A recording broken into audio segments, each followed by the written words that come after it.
Estamos al aire. Buenos días a todos nuestros seguidores del canal Franklin, el estudioso. En este video trataremos sobre el Brexit en el Reino Unido. Brexit es una abreviatura de dos palabras en inglés. BR Gran Bretaña y exit salida, que significa la salida del Reino Unido a la Unión Europea.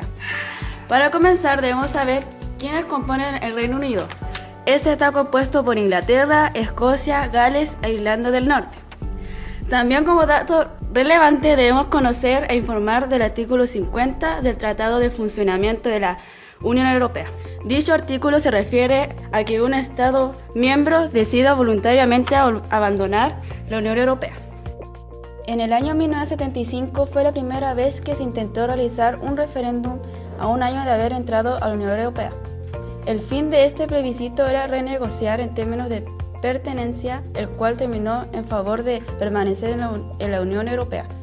El segundo intento del Brexit fue en 1983, pero tampoco fue exitoso para el Partido Laborista. El tercer intento fue planteado el 26 de octubre del 2012 y se logra concretar con la votación del referéndum el 23 de junio del 2016, que fue aprobado con un poco más del 50% en el Reino Unido. Las motivaciones políticas han pesado sobre las razones económicas y financieras objetivas, sustentadas en datos reales. Este hecho involucra a toda la Unión Europea y algunas partes del mundo, como por ejemplo el Banco Global de Nueva York y el Mercado de Valores de México.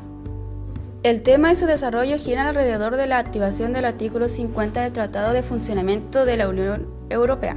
Es motivo de interés por ser uno de los temas de mayor impacto y más relevante en el panorama socioeconómicos y jurídicos europeos en la actualidad, y los efectos en que los próximos años tendrán en el Reino Unido, Europa y colateralmente en el resto del mundo, habida cuenta de la globalización de las cadenas de suministro y los flujos de capital. Los acontecimientos que marcaron el Brexit fueron los siguientes. El 23 de enero del año 2013, el entonces primer ministro británico David Cameron anunció su intención de convocar antes del 2018 un referéndum sobre la permanencia o salida del Reino Unido en la Unión Europea. El 7 de mayo del año 2015 se celebran las elecciones generales británicas y los Tories de Cameron ganan con mayoría absoluta. Al día siguiente, el 8 de septiembre del año 2015, la Cámara de los Comunes da luz verde a la ley que autoriza la convocatoria de un referéndum europeo. El 20 de febrero del año 2016, Cameron anuncia que el referéndum se celebrará el 23 de junio de ese mismo año. El 23 de junio de 2016, Reino Unido vota en el referéndum el abandono de la Unión Europea. El 51,9% de los votantes fue partidario de abandonar la Unión Europea frente a un 48,1% de partidarios que votaron permanecer en ella. El 29 de junio del año 2015, el Partido Conservador inicia sus elecciones internas para elegir a su futuro líder y sucesor de Cameron, quien será encargado de elegir los términos del Brexit. El 11 de julio del año 2016 se proclama Theresa May como líder del Partido Conservador. El 13 de julio del año 2016, May anuncia que David Davis, ministro de Interior entre 2003 y 2008, pasaría a ser el ministro del Brexit, cuya misión será la de negociar la salida del país de la Unión Europea.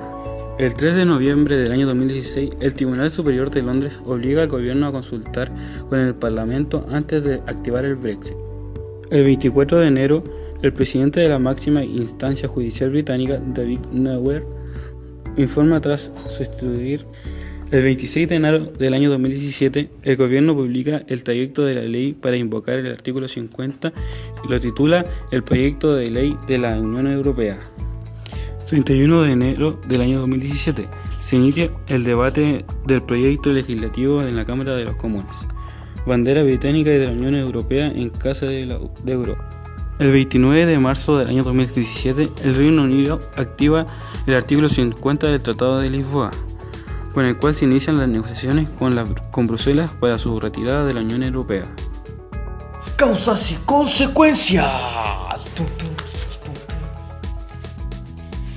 La composición del voto, medido en los sondeos de salida proporciona pistas valiosas para interpretar el resultado del referendo que el pasado 23 de junio decidió el retiro del Reino Unido de la Unión Europea. Una rebelión contra los expertos. Casi todos los expertos arguyeron en favor de la permanencia, pero la mayoría de los votantes hizo caso omiso a sus advertencias. Algunos comentaristas lo han achacado a la estupidez humana, pero ¿acaso es tan sencillo? ¿No sería más bien que las mayorías tenían otras percepciones sobre los beneficios y los costos de permanecer en la Unión? Una rebelión de la periferia contra el centro. Mientras que Londres votó mayoritariamente por la permanencia, la periferia se inclinó masivamente por la salida, con excepción de dos territorios históricamente distintos, Escocia e Irlanda del Norte. Esto muestra la distribución diferencial de los beneficios y las cargas de la permanencia. En particular, la votación expresó la creciente desigualdad entre Londres con su globalizado sector financiero y de servicios y los centros industriales estancados en el resto del país. Una rebelión de clase. Mientras las clases altas y medias votaron por la permanencia, los estratos populares votaron por la salida. Y es porque, sin duda, los más ricos se han beneficiado más de la Unión, mientras que los más pobres han percibido más sus costos y sus desventajas.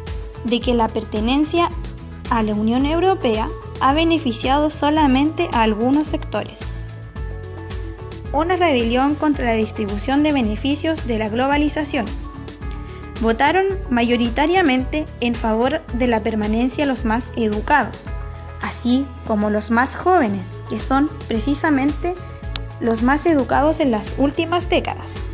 Por contraste, votaron abrumadoramente a favor de la salida las personas mayores con menos educación, ubicadas en la periferia, desempleadas o atrapadas en empleo poco atractivos.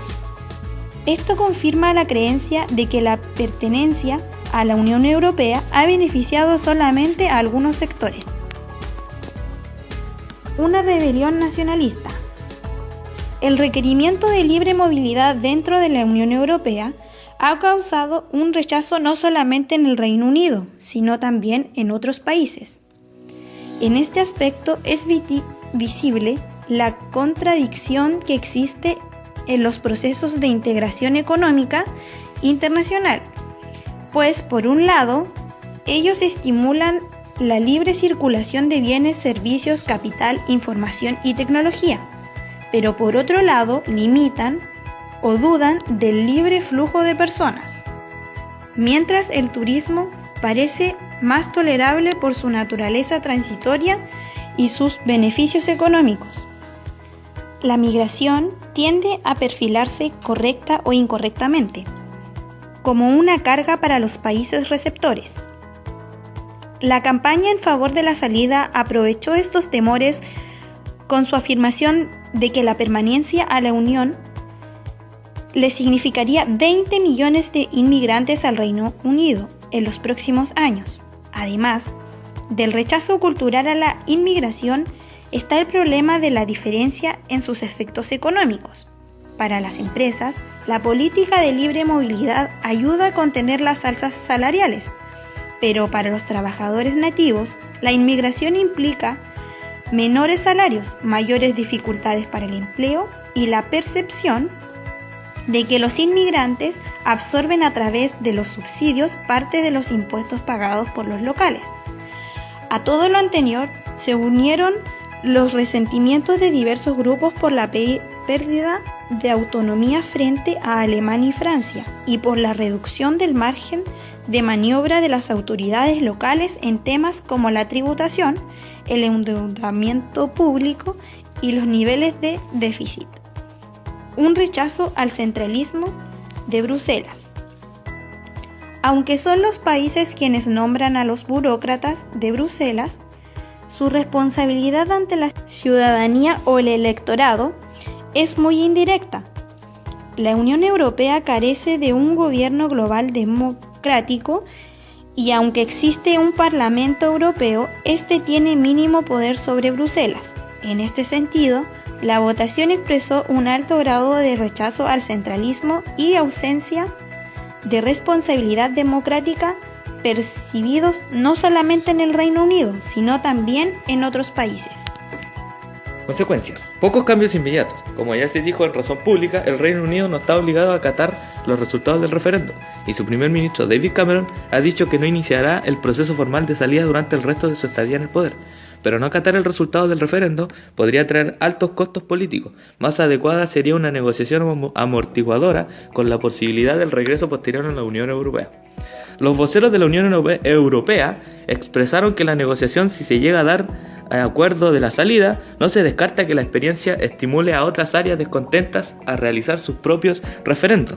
El voto británico ha dado alas y legitimidad a todas partes a los movimientos nacionalistas enemigos de la integración, y los efectos de esto se verán en el largo plazo.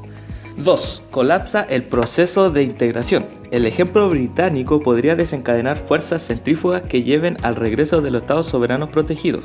Por razones económicas, esta opción es poco viable.